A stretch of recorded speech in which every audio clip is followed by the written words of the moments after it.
దసరా ఉత్సవాల రెండో రోజున విజయవాడ కనకదుర్గమ్మ తల్లి భక్తులకు గాయత్రీదేవి రూపంలో ఆరాధనీయమైన దర్శనం ఇస్తుంది. సకల వేదాల తల్లి, మంత్రశక్తుల మూలాధారం గాయత్రీమాత. పంచముఖ రూపిణిగా దర్శనమిస్తున్న అమ్మవారు ముక్తవర్ణం, మాణిక్యవర్ణం, హేమవర్ణం, నీలవర్ణం, ధవలవర్ణం ఈ 5 రంగుల కాంతులతో ప్రకాశిస్తుంది.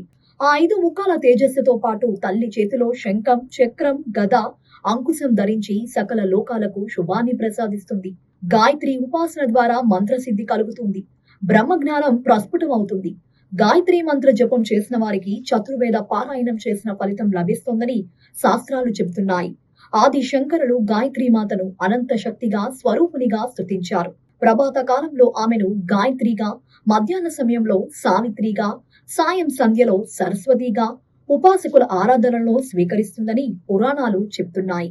గాయత్రీమాత ముఖంలో అగ్నిదేవుడు, శిరస్సులో బ్రహ్మదేవుడు, హృదయంలో విష్ణుమూర్తి, శిఖరంపై రుద్రదేవుడు కొలువై ఉన్నారని వేదవాక్కులు తెలియజేస్తున్నాయి.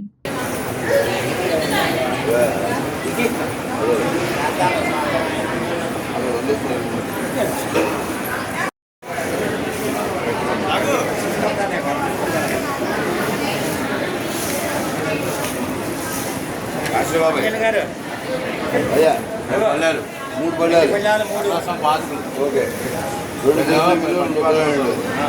మళ్ళీ వస్తానే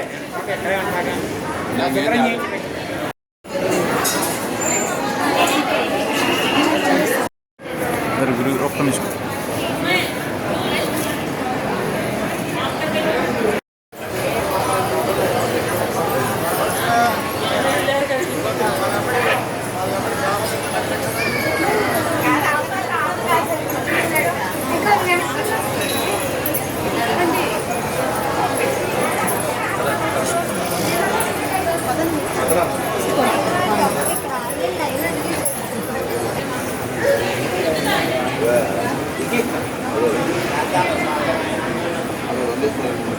Ini